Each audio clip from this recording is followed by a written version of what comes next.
കരുവന്നൂർ വലിയ പാലത്തിലാണ് ഞാൻ നിൽക്കുന്നത്. ഇവിടെ അടുത്തിടെയായി നിരവധി ആത്മഹത്യകളാണ് നടന്നിട്ടുള്ളത്. യഥാർത്ഥത്തിൽ ഇതിപ്പോൾ ഒരു സൂയിസൈഡ് പോയിന്റായി മാറിയിരിക്കുന്നു എന്നാണ് ഇവിടുത്തെ നാട്ടുകാർ പറയുന്നത്. ബുധനാഴ്ച രാത്രി 10 മണിക്ക് ഇരിങ്ങാലക്കുട സ്വദേശി 20 വയസ്സുകാരനായ ഹരികൃഷ്ണനാണ് കരുവന്നൂർ വലിയ പാലത്തിൽ നിന്ന് ചാടിയത്. കഴിഞ്ഞ കുറച്ചു നാളുകളായി ഈ സ്ഥലത്ത് പുഴയിൽ ചാടിയുള്ള ആത്മഹത്യകൾ വർദ്ധിച്ചു. വലിയ പാലത്തിന് മുകളിൽ നിന്ന് 1 വർഷത്തിനിടെ 8-ലധികം പേരാണ് പുഴയിൽ ചാടി മരിച്ചത്.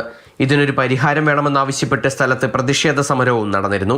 അന്ന് സ്ഥലം MLAയും മന്ത്രിയുമായ ആർ ബിന്ദു ഒരു ഉറപ്പ് നൽകിയിരുന്നു, എത്രയും വേഗം പാലത്തിൽ ഇരുമ്പ് മറ കെട്ടുമെന്ന്. പക്ഷേ അത് പാഴ്വാക്കായെന്ന് മാത്രമല്ല, കഴിഞ്ഞ ദിവസവും പുഴയിൽ ചാടി യുവാവ് ആത്മഹത്യ ചെയ്തു. കാരണം അവിടെ ചാടി ഒരു അഞ്ചല് രക്ഷപ്പെടാൻ വളരെ സൗകര്യക്കുറവാണ്. കാരണം അവിടെ കമ്പികളുണ്ട്, പഴയ പാലത്തിൻ്റെ വാർക്ക സ്ഥലങ്ങളുണ്ട്, കുറേ സ്ഥലങ്ങളുണ്ട്. എവിടെയും തട്ടിയ ആൾക്കാർ ചത്തു. ഇപ്പോൾ ഇവിടെ 8ാമത്തെ ആത്മഹത്യയാണ് നടക്കുന്നത്.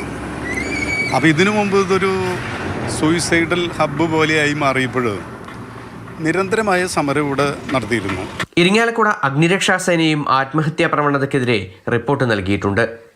ഇവിടെ ഉയരത്തിൽ ആൾമറ കെട്ടാൻ മുനിസിപ്പാലിറ്റിക്ക് കത്തും നൽകി.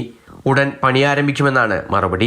റിമൈൻഡറായിട്ട് നമ്മൾ കത്ത് വീണ്ടും അയച്ചേക്കാണ്. അപ്പോൾ അത് ഉടൻ തന്നെ സ്ഥാപിക്കുമെന്നാണ് അവിടെ നിന്നും മറുപടി കിട്ടിയിരിക്കുന്നത്. എന്തായാലും അത് സ്ഥാപിച്ചു കഴിഞ്ഞാൽ ഒരു പരിധിവരെ നമുക്ക് ഈ അപകടങ്ങളൊക്കെ തടയാനായിട്ട് സാധിക്കും. തൃശൂർ ജില്ലയിൽ തന്നെ ഏറ്റവും അധികം ആത്മഹത്യകൾ നടക്കുന്ന ഒരു സ്ഥലമായി മാറിക്കഴിഞ്ഞു കരുവന്നൂർ വലിയ പാലം ഇപ്പോൾ. സുജിപട്ടമിക്കൊപ്പം MS ലിഷോയ്, മാതൃഭൂമി ന്യൂസ്, തൃശൂർ.